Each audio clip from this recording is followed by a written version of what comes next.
Ukrainian armed forces continued to conduct defensive operations while launching a number of narrow strategic offensives in certain parts of the front. On September 18th, the 3rd Separate Assault Brigade raised the flag of Ukraine over Andriivka, a small village close to Bakhmut. Even though the village was liberated, it remains under constant shelling and assault attempts from the Russians. At the same time, the fighting escalated around Klishchivka. Ukraine's liberation of Klishchivka will allow Ukrainian forces to control Russian ground lines of communication. The main objective is to continue putting pressure on exhausted Russian units in the Bakhmut area, which have been on the front line for over half a year without any rotation. At the same time, fighters of the Karadag Brigade captured the enemy's positions in the direction of Verbov in the Zaporizhzhia region. This shows another major objective of Ukrainian forces, which is to cut through Russian defense lines and move further south. The ideal outcome would be pushing the enemy back all the way to the Black Sea, gaining control over the coast, and splitting Russian forces in half.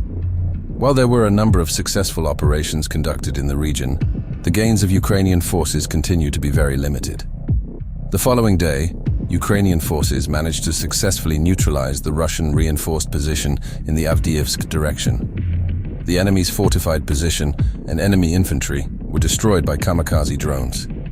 The FPV kamikaze of the Solovey Aerial Reconnaissance Group chose the perfect trajectory and hit right inside the fortifications.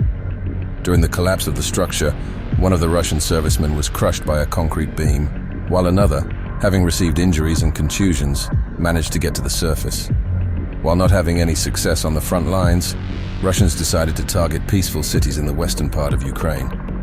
After a missile strike on September 19th, a massive humanitarian aid hub in Lviv was destroyed. It reportedly stored around 300 tons of various goods, far from the front lines.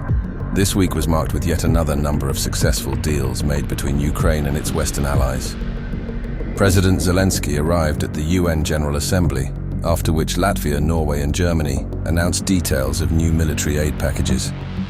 US President Joe Biden did not waste the opportunity and delivered a powerful speech at the Assembly. If we abandon the core principles of the United States to appease an aggressor, can any member state in this body feel confident that they are protected?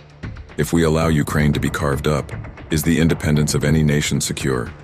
I'd respectfully suggest the answer is no. We have to stand up to this naked aggression today and deter other would-be aggressors tomorrow. That's why the United States, together with our allies and partners around the world, will continue to stand with the brave people of Ukraine as they defend their sovereignty and territorial integrity and their freedom.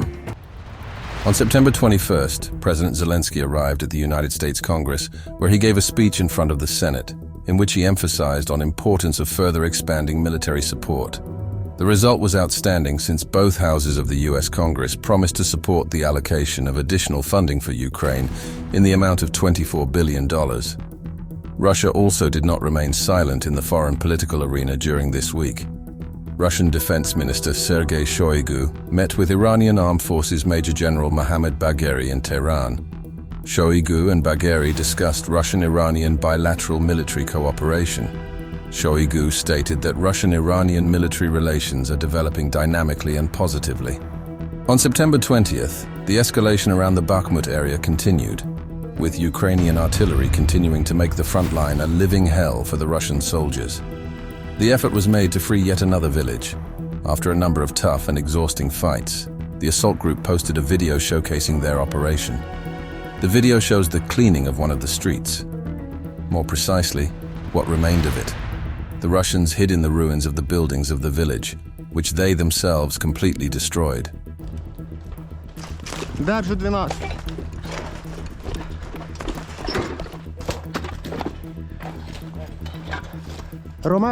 Deep behind the front line, Ukrainian forces conducted a series of drone and missile strikes targeting the Russian airfield near occupied Saki in Crimea, which may have damaged Russian aircraft.